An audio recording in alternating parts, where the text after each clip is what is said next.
Shalom. Shalom. Selamat malam. Selamat malam. Dari depan ini kami mengucapkan selamat datang pada seluruh peserta, seluruh keluarga West Indonesia Union Mission Family Retreat yang sudah hadir pada waktunya pada malam hari ini. Terima kasih. Terima kasih. Terima kasih. Pendeta Sutrisno Cakrapol. Mari kita lanjutkan ibadah kita dengan menyanyi lagu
Tuhan Bapa di surga, terpujilah nama Tuhan.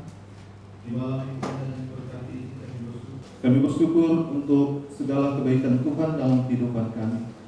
Pada saat ini Tuhan, kami akan memulaikan ibadah kami, memberkati Bapak Ketua Mendolong yang akan menyampaikan firman Tuhan.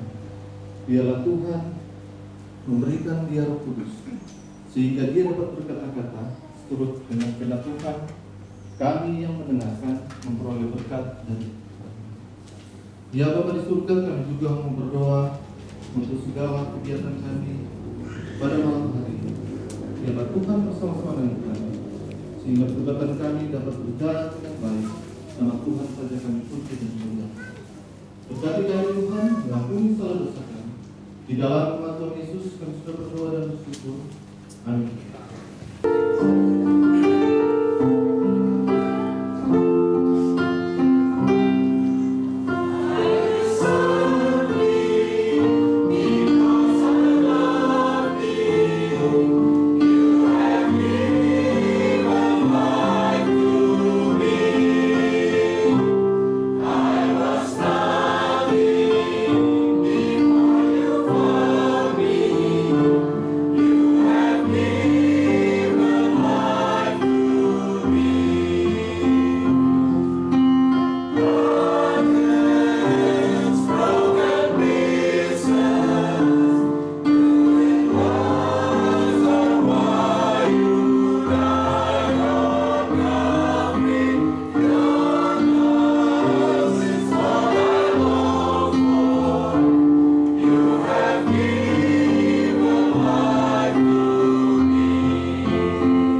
bersyukur karena Kau telah memanggil kami menjadi satu keluarga pelayan-pelayan Tuhan di Uni Indonesia Kawasan Barat. Pada pembukaan retreat kami ini kami berdoa, biar sepanjang rangkaian acara retreat kami boleh juga dipersatukan, memiliki satu hati, jika kami pulang dari tempat ini dengan kuasa, semangat, hati yang baru, sebagai satu keluarga untuk melayani Tuhan dengan lebih baik lagi. Urapi kami semua dalam kebaktian pembukaan ini. Di dalam nama Yesus kami berdoa. Amin. Malam Bapak Ibu, Saudara-saudari, anak-anak yang kekasih dalam Yesus Kristus, panitia yang sudah bekerja keras mengatur segala persiapan, bahkan harus berkunjung kembali ke tempat ini untuk memastikan atau mengatur kembali beberapa hal yang diperlukan untuk lancarnya kita, West Indonesia Union Mission Family Retreat, One Family, One Heart. Jadi terima kasih banyak kepada panitia yang sudah bekerja keras bersama dengan semua seksinya untuk mengatur sehingga acara ini kita dapat laksanakan sesuai dengan yang direncanakan. Memang saja mungkin belum semua kita hadir, ya. Lalu kami dari tim dari Menteng seperti masih ada yang kurang. Jadi masih ada beberapa, tentu mereka masih dalam perjalanan mungkin. Keluarga Pasoid, keluarga Guru Singa, keluarga Subuan, keluarga Ibu Sagala, keluarga Pendeta Kaya Sagala, dan Bapak Mapindas. Jadi masih ada 6 keluarga. Nah, saudara-saudara, memang ketika saya mendapat judul ini menarik juga ya, One Family, One Heart. Kalau One Family, saya pikir kita sudah One Family sebagai West Indonesia Union Mission Family. Nah, diharapkan melalui retreat yang 2 hari ini, kita akan dipersatukan menjadi One Heart. Nah, One Heart ini yang menjadi dasar adalah kita kembali ke situ, Yohanes pasal 15 ayat yang ke-15 dan ayat yang ke-16.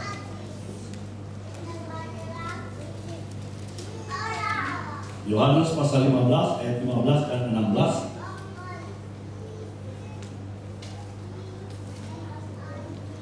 Ayat yang kelima dan ayat yang ke-16. Akulah pokok anggur dan kamulah ranting-rantingnya. Barang siapa tinggal di dalam aku dan aku di dalam dia, ia berbuah banyak.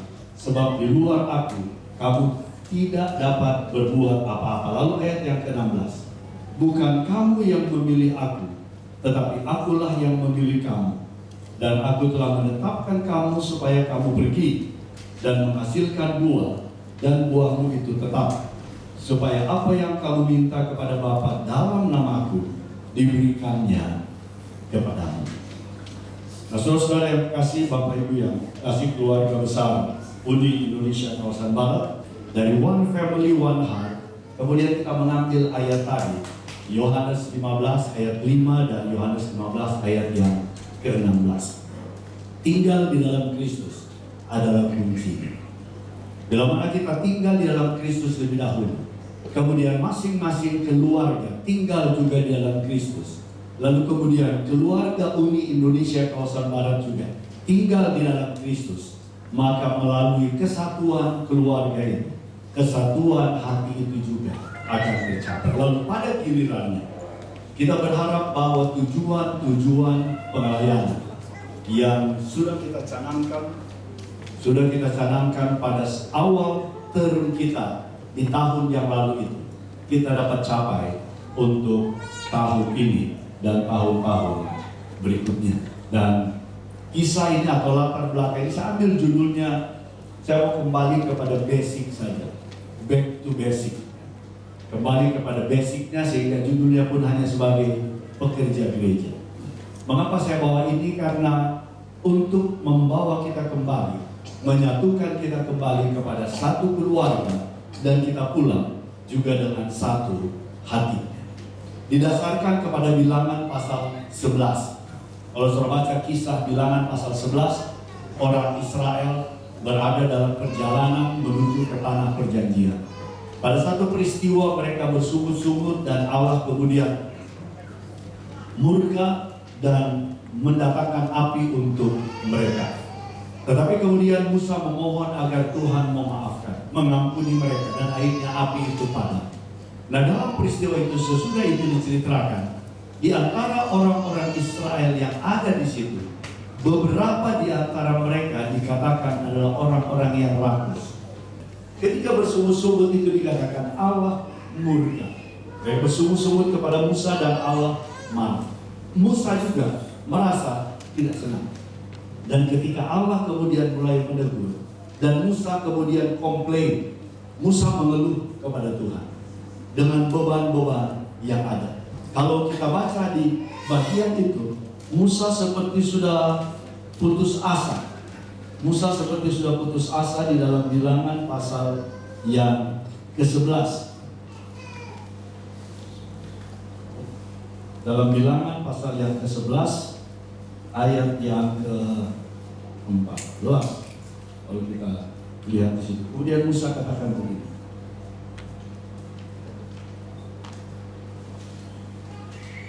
Aku seorang diri tidak dapat memikul tanggung jawab atas seluruh bangsa ini, sebab terlalu berat bagiku. Jika engkau berlaku demikian kepadaku, sebaiknya engkau membunuh aku saja, jika aku mendapat kasih karunia di matamu, supaya aku tidak harus melihat celakaku. Jadi ketika keluhan-keluhan itu semakin berat, Musa kemudian berdialog dengan Tuhan. Apakah aku yang melahirkan bangsa ini, sehingga aku harus menatang mereka, memangku mereka untuk membawa ke tanah yang engkau janjikan? Oleh karena keluhan-keluhan bangsa itu yang sudah begitu berat, sehingga akhirnya Tuhan katakan, oke, kalau begitu panggillah ke-70 tua-tua Israel. Beban ini aku akan bagikan kepada mereka. Kemudian dipanggillah ke-70 tua-tua Israel, tapi yang datang hanya 68. Ketika mereka berada di depan kemah pertemuan, kemudian Tuhan mengambil roh yang dari Musa.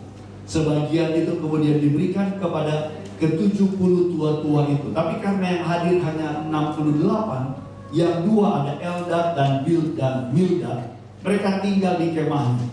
Ketika roh itu diberikan kepada mereka, yang 68 ini mendapat kuasa para nabi. Kemudian mereka seperti bernubuat, harus mencari ikan dari laut untuk memberi makan mereka daging 600.000 orang, dan membawa burung puyuh. Berapa banyak ya burung puyuh? Burung puyuh yang tingginya 2 hasta. Jadi kalau beberapa waktu yang lalu tidak tahu, Hasibuan belum ada. Beberapa hari lalu dia posting gambar di NTT atau di mana? Yang hama belalang ya. Tapi ini dikatakan di dalam pasal itu, Allah membawa angin dari laut dan membawa burung puyuh terhampar di wilayah perkemahan mereka, tentu di luar perkemahan mereka. Jauhnya sejauh 1 hari perjalanan. Jadi kalau 2 hasta, jadi kurang lebih setinggi kursi ini lah. Burung puyuh itu sudah bersusun-susun, tapi masih hidup ini, bukan mati, bertumpuk-tumpuk, bercakar-cakar mereka di situ. Lalu katanya orang Israel keluarlah mereka mengumpulkan burung puyuh sebanyak yang mereka bisa kumpul. Kalau kita mengatakan Bilangan sudah sekarang, mereka mengumpulkan, masing-masing orang mengumpul 10 homer. Dan tidak heran kalau kita mengatakan ceritakan mereka makan karena begitu banyak, belum habis pun mereka sudah muntah. Yang saya ceritakan tadi terjadi juga pada masa sekarang. Pelayanan gereja sedang dipenuhi dengan orang-orang yang penuh dengan keluhan, yang tidak berterima kasih, roh yang acuh tak acuh atau tidak memihak, dan berbagai keinginan-keinginan serta harapan yang tidak terhitung jumlahnya. Nah, ini mungkin kalau kita simpulkan karena sekularisme. Jemaat yang kita layani ini sedang diserang oleh sekularisme, keduniawian. Dan kadang-kadang kita pun mungkin secara sadar atau tidak, kita juga terikut-ikut dengan sekularisme ini. Kenapa? Karena kalau saudara buka media, televisi, saudara buka apa yang terjadi di televisi setiap hari, apa yang kita terima di WhatsApp, di Facebook, ya, di semua media sosial yang ada. Begitu deras arus sekularisme ini.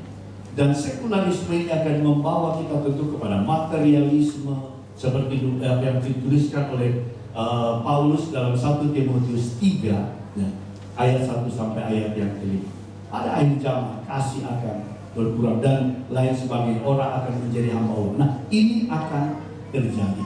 Sehingga dengan demikian, ini yang menjadi tantangan bagi kita. Yang menjadi perlindungan kita yang pertama, kiranya keluarga besar Uni Indonesia Kawasan Barat kita boleh terlindung dari keadaan-keadaan ini. Dan kemudian kita boleh tularkan suasana ini sebagai satu keluarga, satu hati yang akan mempersiapkan umat-umat Tuhan ini kepada kehidupan mereka yang lebih baik. Dan tentu kalau hal itu kita biarkan, seperti yang terjadi pada zaman Musa pada peristiwa Bilangan pasal 11, ini akan mengganggu kerja gereja ini, mengganggu pelayanan gereja ini. Dan siapa yang harus kita berteni lebih dahulu? Masing-masing kita sebagai pekerja gereja. Kalau dua-dua bapak dan ibu sebagai pekerja gereja ini akan lebih mudah kita mendapatkan kekuatan. Kalau hanya satu, hanya suami atau istri, maka melalui retreat ini istri atau suami bisa menyadari dan memberikan dukungan penuh kepada kita semua di dalam pelayanan gereja. Dari mana asal mula konsep pekerja gereja ini? Kita percepat saja, ini dasarnya dari Alkitab semua. Para pemimpin mengeluh bahwa pekerjaan ini terlalu membebani. Musa mengeluh bahwa pekerjaannya itu terlalu berat. Sehingga akhirnya Tuhan memberikan penolong. Allah menyambut dengan janji bahwa para pemimpin tidak harus menanggung semua beban pekerjaannya sendiri. Gereja kita menerapkan sistem ini. Ada officers. Ketiga officers ini adalah satu kesatuan. Walaupun memang sebagai first officers adalah ketua, second officers dan third officers, sekretaris dan bendahara. Itulah sebabnya bila mana ada sesuatu menjadi budaya gereja ini, officers ini harus berbicara, berbincang. Dan inilah yang kita saling berbagi beban. Dan selain officers, kemudian ada tim kerja yang ada di bawahnya. Nah, siapakah pekerja-pekerja gereja ini? Secara alkitabiah, pekerja gereja ini adalah tangan penolong kepada pemimpin gereja.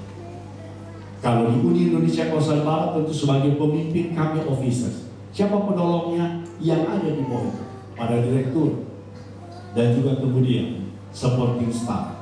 Pekerja gereja adalah tangan penolong kepada pemimpin gereja. Pekerja gereja adalah orang yang dipanggil untuk menolong berbagi beban atau tanggung jawab para pemimpin.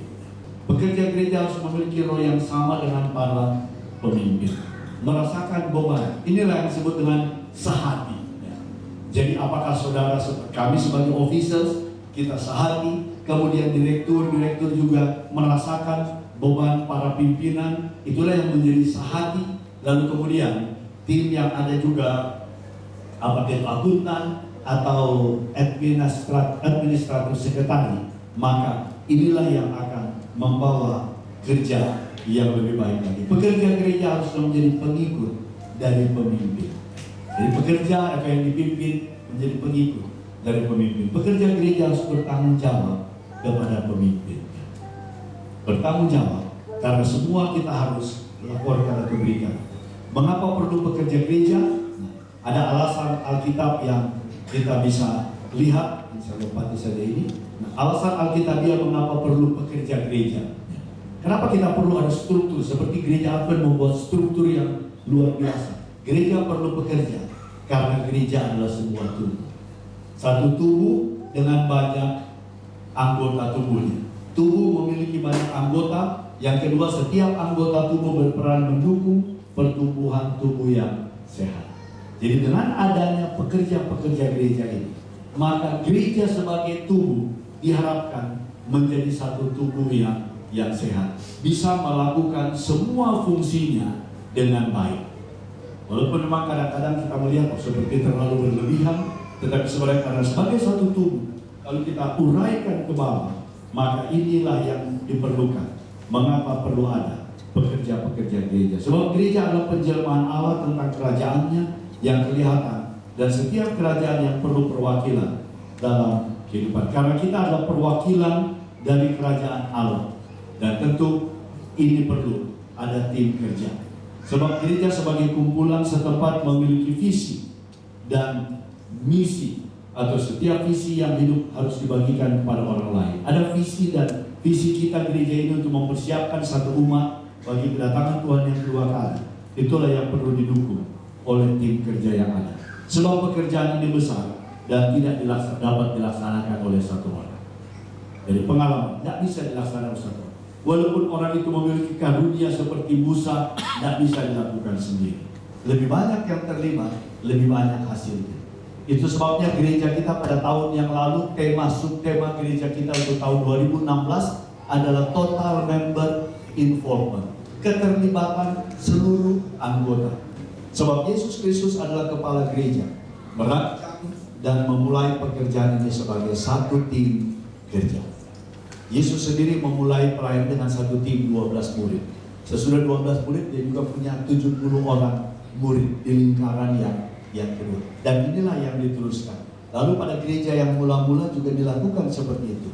Rasul-rasul juga mengembangkan para pekerja di dalam pekerjaan mereka. Prasyarat ini adalah sebuah kebutuhan pokok untuk menjadi pekerja. Ini juga dipahami. Nah, apa syarat yang kita perlukan?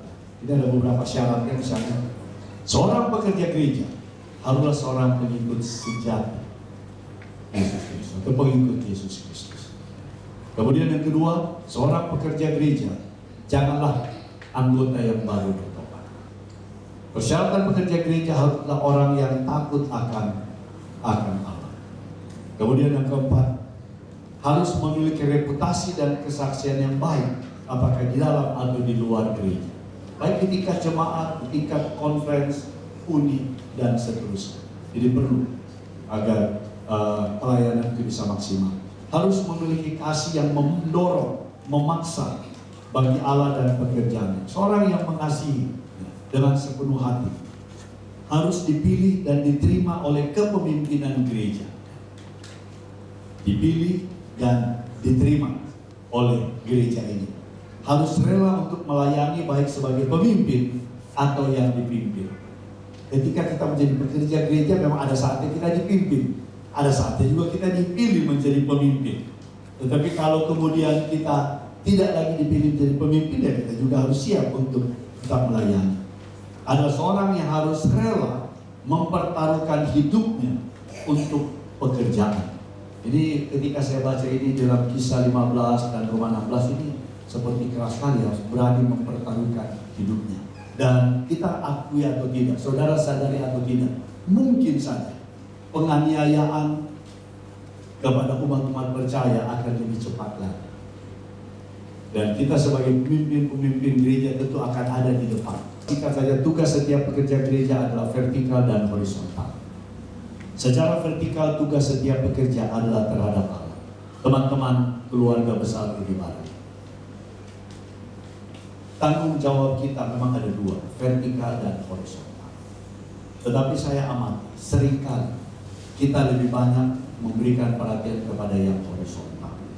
Seolah-olah pertanggungjawaban administrasi secara horizontal ini yang lebih utama. Saya pikir kita harus kembalikan. Karena yang utama bahwa pertanggungjawaban kita adalah secara vertikal kepada Allah. Apa yang kita lakukan, apa yang kita kerjakan, biarlah kita tanya saja langsung. Kita tidak perlu takut kepada yang horizontal. Horizontal kita sebagai kami officers, horizontal dan kita laporkan pertanggungjawaban kepada eksekutif komite setiap ada rapat. Lalu kemudian nanti akhir term kita laporkan pertanggungjawaban. Tetapi itu hanya sebatas administrasi. Tetapi yang lebih daripada itu yang harus utama adalah pertanggungjawaban kita secara vertikal. Dan saya dalam ungkapan yang Pak Dolok berulang kali dia katakan, saudara-saudara, di dalam tugas administrasi sekalipun ujung-ujungnya pertanggungjawaban itu adalah soal kita selamat atau tidak. Bukan soal ada nanti kerugian dalam organisasi atau tidak lagi tercapai atau ini. Tetapi pertanyaan yang kita harus selalu ingat sebagai pekerja gereja ini, apakah kita benar di hadapan Tuhan? Mungkin di hadapan manusia kita bisa kelihatan benar, tetapi apakah benar kelihatan benar di hadapan? Semua kita punya kelemahan, semua kita punya. Tetapi sebagai keluarga besar Uni Indonesia Persatuan, saya berterima kasih. Saya pikir kita sudah ada pada level yang cukup baik. Secara general, tim kerja kita sudah berada pada level yang cukup baik. Dan memang kita masih terus akan perlengkapi job description, SOP, standar of prosedur, dan panduan atau manual-manual yang kita perlukan. Tetapi yang paling utama, sebagai pekerja gereja, marilah kita ingat pada poin ini. Dan pada dua bidang ini, setiap pekerja gereja dituntut untuk setia secara vertikal. Saya sebagai pekerja gereja, kemudian ini juga untuk anak-anak kita, keluarga besar kita. Dan kita percaya, di dalam segala keterbatasan kita, mungkin juga secara gereja terbatas yang diberikan fasilitas itu. Tapi kalau kita setia dalam mempertanggungjawabkan secara vertikal, dan juga tentu Tuhan yang akan menolong kita. Karena secara vertikal, biarlah kita menjaga hubungan pribadi kita dengan Tuhan. Pastikan saudara, setiap hari saudara memiliki hubungan pribadi dengan Tuhan melalui doa dan membaca Alkitab secara pribadi. Oh, ini ada salah ketik. Doa dan membaca Alkitab. Saya pikir inilah kuasa yang kita bisa dapat. Dan jangan tak usah dulu cari kuasa dari yang lain, tapi melalui doa dan membaca. Ambil waktu. Saudara bisa pilih waktu pagi, waktu siang atau malam. Tetapi jangan biarkan satu hari lewat tanpa ada doa pribadi untuk kita mendapatkan kuasa, dan tanpa ada waktu untuk kita membaca firman Tuhan, memakan rohata firman-Nya itu untuk menjadi kuasa bagi kita. Tanpa ini kita tidak akan dapat melaksanakan tugas ini. Tanpa ini kita tidak akan dapat berdiri untuk melaksanakannya. Dan kalau ini ada, kita akan menjadi lebih sensitif. Doa dan pembacaan firman Tuhan terhubung lebih erat dengan Tuhan akan menyebabkan kita menjadi lebih sensitif, baik terhadap pimpinan, terhadap Tuhan, dan menyambutkan kita memiliki hati yang mudah menerima dan telinga yang mau untuk mendengar, untuk menerima kekuatan yang diperlukan untuk menyelesaikan tugas yang diberikan kepadanya. Dan keberhasilan setiap pekerja gereja atas pekerjaannya ditentukan oleh kemampuannya untuk menjaga hubungan yang paling penting. Saudara, karena disinilah sumber kuasa kita, sumber hikmat kita ada di dalam hubungan kita dengan Tuhan. Baik kekuatan fisik kita, kekuatan mental kita, juga kekuatan rohani kita ada di dalam hubungan kita dengan Tuhan. Nah, bagaimana ini? Inilah ayat yang tadi saya bacakan. Yohanes 14 ayat yang kelima, ayat yang keempat dan ayat kelima. Tinggallah di dalam aku dan aku di dalam kamu, sama seperti ranting tidak dapat berbuah dari dirinya sendiri kalau ia tidak tinggal pada pokok anggur. Demikian juga kamu tidak berbuah jika kamu tidak tinggal di dalam aku. Akulah pokok anggur dan kamulah ranting-rantingnya. Barang siapa tinggal di dalam aku dan aku di dalam dia, ia berbuah banyak. Sebab di luar aku kamu tidak dapat berbuah apa-apa. Saudara-saudara yang kekasih, saya akan tutup saja, melompat saja dengan ayat yang terakhir yang kita bacakan, ayat yang ke-16. Yohanes 15 ayat 4, ayat 5 dan ayat yang ke-16. Bukan kamu yang memilih aku, tetapi akulah yang memilih kamu, dan aku telah menetapkan kamu supaya kamu pergi dan menghasilkan buah, dan buahmu itu tetap, supaya apa yang kamu minta kepada Bapa dalam namaku diberikan kepada.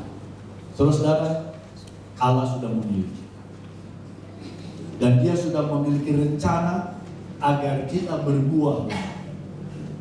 Tetapi kuncinya sebagai pekerja gereja hanya satu kunci: kita terhubung kepada pokok anggur. Kita terhubung kepada sumber kuasa itu. Kita boleh terhubung kepada pokok anggur itu.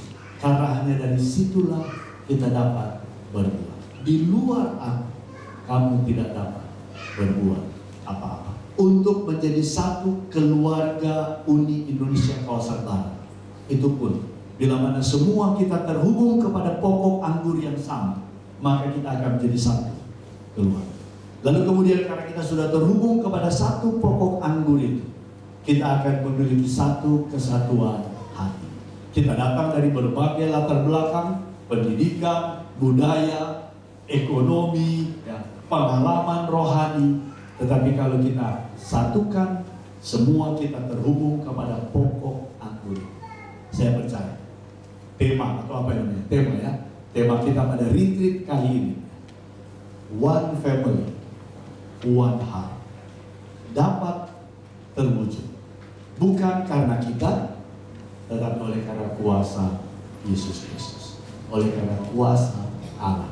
Dengan menjaga agar kita tetap terhubung ke pokok anggur itu oleh doa dan pembacaan Alkitab secara pribadi. Bapa kami di surga, kami puji nama-Mu pada malam hari ini Tuhan, karena Tuhan begitu baik kepada kami semua. Kami berterima kasih karena kami sudah mendengarkan firman yang indah pada malam hari ini, yang boleh menolong kami untuk menjadi satu keluarga Allah, keluarga yang sehati. Dengan demikian Tuhan, kami semua disiapkan untuk menanti kedatangan Yesus yang kedua kali.